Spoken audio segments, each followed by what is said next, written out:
Olá a todos, eu sou Matheus Larsan, sejam muito bem-vindos ao canal da Restauração. Hoje eu quero ter uma conversa franca com os sede-vacantistas do canal e principalmente com os novos sede-vacantistas. Por quê? Porque nós temos tido um aumento no nosso número de inscritos, muitas pessoas têm entrado em contato comigo, seja pelo WhatsApp, seja pelo e-mail, e falando: Matheus, me tornei sede-vacantista, estou aderindo ao sede-vacantismo, estou estudando a respeito e quero saber o que fazer. E também os nossos sede-vacantistas, os nossos amigos que já nos acompanham desde a antiga casa, também merecem alguma atualização sobre os nossos trabalhos internos e um direcionamento das nossas atividades. Então, antes de começar o nosso vídeo, eu peço a você que considere se inscrever no canal, ativar o sininho de notificações, deixar o seu like, comentar nesse vídeo para que o YouTube entenda que esse vídeo é relevante e mostre para cada vez mais pessoas. Meus amigos, antes de responder diretamente para os sede-vacantistas, algumas coisas que nós temos para falar, temos que falar aqui um pouco sobre o que é a ação restauracionista e o que é a nossa causa, a causa da restauração. A restauração ela pode ser dividida em três grandes frentes. A restauração ela é religiosa, ela é política e ela é econômica. E as três coisas estão interligadas. Começa-se pelo seguinte: nós não podemos viver uma religião, uma fé, nós não podemos viver o catolicismo, segundo, e acreditando numa igreja invisível. Nós precisamos acreditar numa igreja visível. E uma fé verdadeira, ela trará efeitos visíveis. Negar a visibilidade da igreja é exatamente a heresia protestante. Não é o que nós fazemos aqui. Mas, se a igreja se torna puramente invisível, ou o modo de se viver a fé não gera os efeitos visíveis na sociedade, há algum problema, ou na fé, ou no modo de se viver a fé.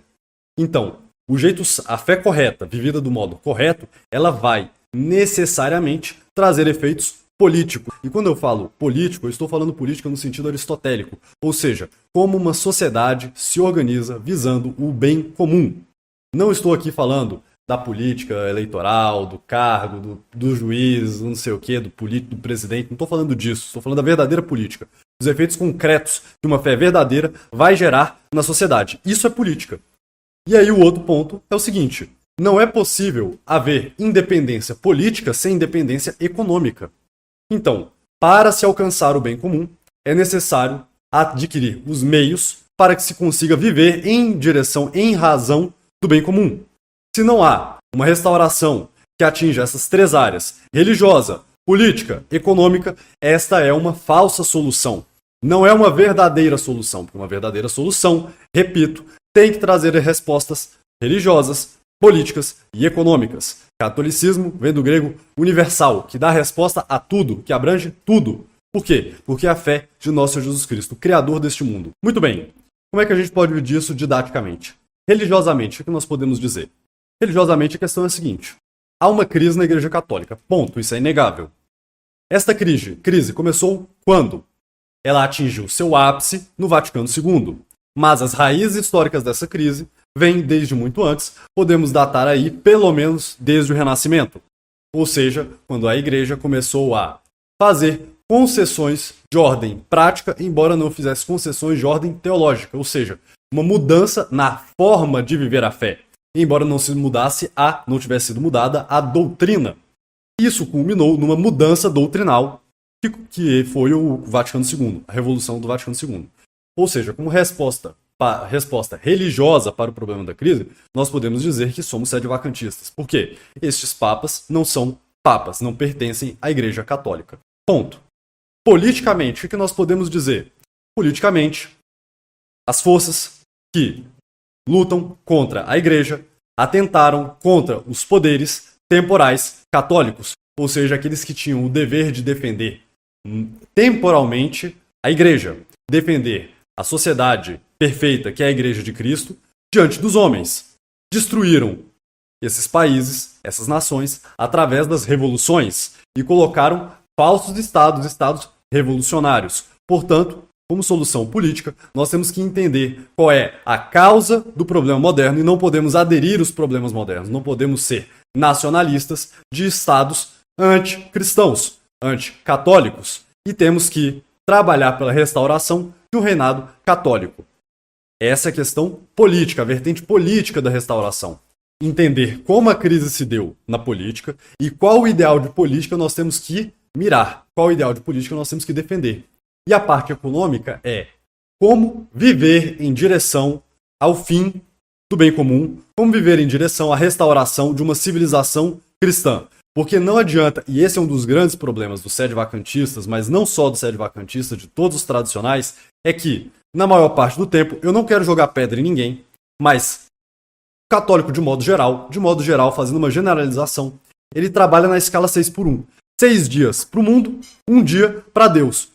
Como é que faz restauração assim? Não tem como. Eu não estou jogando pedra, porque eu sei muito bem da realidade dura, que é principalmente a economia brasileira, como é difícil pagar as contas, eu entendo tudo isso aí. Agora, tem que haver algum tipo de mobilização para que se quebre esse ciclo. Aqueles que têm mais ajudam com mais, aqueles que têm menos ajudam com menos. Ponto. Se não houver uma proposta de restauração que supra as necessidades econômicas e que, através da economia católica tradicional, vise restaurar um reinado católico que possa defender a igreja perante os seus inimigos e que não haja, se não houver uma restauração religiosa, do entendimento religioso de como viver a fé católica do jeito certo, não vai ter restauração. Então aqui, tanto os sede-vacantistas mais antigos do canal, quanto os novos me perguntam: Mateus, não sou batizado, ou então não tenho ainda minha primeira comunhão, nunca fiz uma confissão. Ou então as pessoas nos perguntam: Mateus, como vamos cumprir o nosso preceito de Páscoa, o nosso preceito da missa de Natal? Pois é, pessoal, a situação que nós nos encontramos é o seguinte, fazendo uma recapitulação da política, do sede-vacantismo eclesiástico de onde nós viemos. Todos que nos tornamos sede-vacantistas viemos da fraternidade, da resistência, não eram nada, vieram do modernismo, alguns como eu eram do protestantismo, passaram um tempo aqui e ali, conheceram a missa tridentina e caíram de cabeça no sede-vacantismo. E esse sede-vacantismo moderno, esse sede-vacantismo brasileiro dos últimos 10 anos, surgiu do quê? Dos exilados da resistência.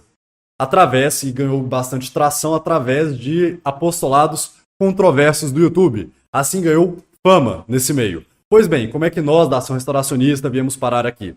Aprendemos uma certa doutrina dentro da antiga casa, como eu gosto de chamar. Vimos que essa doutrina não estava sendo aplicada, entramos em conflito, fomos expulsos. Ou seja, a estrutura que nós trabalhamos para construir lá atrás ficou com a antiga casa. E o padre Guidoni, que depois apareceu e agora trabalha conosco, passou basicamente pelo mesmo processo. Ou seja, não temos uma estrutura material. E aí as pessoas perguntam: mas Mateus, como é que nós vamos fazer? Você falou agora há pouco que a igreja ela tem que ser visível, tem que haver uma economia tradicional, um modo de viver, algum plano, algum propósito. Muito bem. Cada um tem que fazer isso na sua realidade, de acordo com a sua possibilidade. Cada um com a sua necessidade, de acordo com a sua possibilidade. Essa é a regra de ouro. Agora, quando que nós teremos, e é a nossa intenção, termos algum tipo de espaço físico para poder atender sacramentalmente aos fiéis? Uma casa de retiro, que é a nossa ideia, um dia vir a ter uma casa de retiro, um local que o padre Guidoni possa rezar a Semana Santa, a missa de Natal, atender sacramentalmente os fiéis.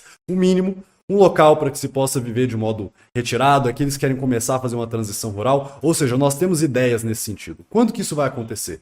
Isso vai acontecer se e quando as pessoas começarem a se alinhar e viver a restauração na sua vida privada e começar a alinhar a sua vida privada a um projeto mais amplo, a um projeto mais, não vou dizer exatamente público, mas vocês entendem que não é tão privado assim. Ou seja, começar a alinhar a sua vida pessoal a um propósito maior. Aí nós vamos ter uma casa de retiro, nós vamos poder ter alguma coisa nesse sentido. Quando isso vai acontecer? Não sei. Honestamente, eu não sei. Então, nesse meio tempo, é difícil ter um apostolado sacramental. Nesse meio tempo, é difícil tocar as demais coisas. Então, aqui o meu conselho para os sede-vacantistas mais antigos: comecem a se alinhar nesses rumos da restauração. E os sede-vacantistas mais novos, aprendam as habilidades, vivam a fé, deem o seu jeito. É ruim, eu sei que é ruim dar uma resposta assim, dá o seu jeito. Mas nós estamos trabalhando lá de cá. Agora, 9 mulheres grávidas não fazem o bebê em um mês. A situação ela é o que é. Então, nós temos essa intenção. Com o CNPJ, nós queremos aqui voltar a falar com vocês dessa questão, pensar em campanhas, alguma coisa do tipo. Mas estamos trabalhando nesse rumo. Ou seja, um local que nós possamos aqui abrigar os fiéis que querem começar a fazer uma transição rural, sem nos tornarmos propriamente uma paróquia, e uma estrutura que seja a possibilidade mínima para atender sacramentalmente os fiéis do Brasil. Eu acho que é isso, pessoal. Então, recapitulando, a restauração ela é religiosa, política e econômica. Se você entender a teoria de cada uma das três, você já saiu na frente. Se você começar a aplicar isso na sua vida, pelo menos boicotando as falsas soluções, já está muito bom. já é meio caminho andado. Não apoiar o errado já é meio caminho. Já é meio caminho andado. Apoiar o certo, eu sei que é difícil, porque a realidade é dura, as coisas não são fáceis, tempos difíceis, tudo bem. Agora, se não fizer, nada vai ser feito. Talvez não seja a resposta que todos queiram ouvir, mas é a resposta que, de fato, pode ser dada sem que eu coloque em risco a minha salvação pessoal, ou seja, mentir para vocês. Não quero mentir para vocês, quero trazer as coisas como elas são. Então nós estamos trabalhando, nós estamos atuando, estamos aí estudando. Peço a vocês que assistam os últimos vídeos do canal. O vídeo sobre a validade da sagração, ou melhor, a invalidade do rito de sagração episcopal de Paulo VI, o estudo feito pelo Padre Checada. O nosso vídeo sobre o bate-papo, sobre as separações, a conquista britânica da Hispano-América. Muito importante que vocês assistam esse conteúdo, pessoal. Também os nossos vídeos sobre a Guerra do Paraguai, porque nós acreditamos que esse vai ser um ponto importantíssimo para o futuro. Quem quiser entrar em contato comigo, pode entrar em contato. WhatsApp, e-mail, meu contato é fácil, respondo todo mundo. Às vezes demora um pouco, mas sempre respondo. Novamente, meus amigos, é isso. Eu espero que vocês tenham gostado do vídeo de hoje. Comentem, compartilhem, se inscrevam no canal, ativem o sininho de notificações, rezem por nós. Muito obrigado aos nossos benfeitores e se você quiser se tornar um benfeitor, pode entrar em contato conosco também. Se você quiser apoiar esse projeto e acha que isso aqui faz sentido, entre em contato conosco, porque aqui tem lugar para quem quer restauração de verdade. Um abraço, só Cristo é Rei, fogo no mundo, não vai ter Halimã. Um abraço.